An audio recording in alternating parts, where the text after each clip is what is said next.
Hello, my name is Ahmed Al-Zahiri. This is my video for the Cen455 project. Our project has two ESP32 boards. They talk to each other through an MQTT broker. One board has a button that acts like a door sensor. The other board has a lid that acts like a door lock. I worked on the sender board. That is the board with the button. So everything I show you today is my board and my code. I will spend most of this video on how I built it, not on the final result. The final result works the story of getting there is the useful part. The second part, I will go through my work in the order I did it. Step 1 was the button. I read the button and pin GPIO4. I used the pull-up resistor that is already inside the ESP32. So I did not add my resistor on the board. One leg of the button goes to the GPIO4. The other leg goes to the ground. Step 2 was fixing the button reading. My first version was wrong. One press locked like 5 presses. This happens because the metal parts inside the button bounce for a few milliseconds. So the chip sees many presses. I added a small delay to stop this. Step 3 was the insurance version of base 2. The board sends the word open and the word shut to the topic home/door. No password, no encryption, just 4 letters in plain text. Anyone can read it. That was the plan, because we need a weak system to attack later. Step 4 was the key exchange for phase 3. When my sender receives the receiver public key, which is 800 bytes, it runs a step called encapsulation. That give me a 768 byte block to send back and a 32 byte secret to keep. The receivers run the opposite step and end up with the same secret. Now both boards share a key and nobody else has it. Step 5 was the encryption. Every time I press the button, my code builds a small message. It is a 4 bits counter plus the word open or shut. Then it encrypts that message with the AES GCM using the shared key. Step 6 was the broker login. My sender now sends a username and password, and the broker checks them before it accepts anything. I made the password file by myself. Step even was testing. I run the listening attack and the fake message attack against phase 2. And then I run both against phase 3 to check that they stopped working. For the next part, I had 3 real choices to make. The first choice was the resistor for the button. I could have put a resistor on the breadboard. Instead, I turned on the one inside the chip. I choose the internal one because it's one less part that can come loose. And it means my circuit is just a button and 2 wires. The second choice was the delay for the button. I tried 10 milliseconds first and it still misfired. I tried 50 milliseconds and it felt slow when I pressed quickly. I chose 30 milliseconds. That was the number where the misfiring stopped and the button still felt fast. The third choice is the important one. It is where I put the counter. I could have put the counter outside the encrypted part, That would be easier to read on the other side.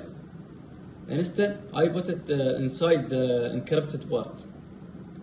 In the first 4 bytes, the reason is that AES GCM protect everything inside it with a tag. If an attacker changes even 1 byte inside, the tag checks fails and the message is thrown away. If I had left the counter outside, an attacker could change the counter freely. And then our replay protection would be useless. This is one more thing I had to understand, and it's changed our whole design. And this kind of key exchanges the 2 sides to not do the same job. The receiver makes the key pair and sends the public key. My sender read it, so the receiver has to be allowed to send one that topic, and my sender has to be allowed to read it. If you set the broker permission the other way around, nothing works at all. That make really happened to us later. For part 4, I had 3 problems. The first one stopped me for a whole day. I could not upload any code. The board turned on and the small LED on the board was lit. But the Arduino program said there was no COM port. My first idea was a bad cabling, because many USB cables only carry power and no data. I tried another cable and got the same problem. So I opened Device Manager on Windows. I found my board under other device with a yellow warning triangle. The name was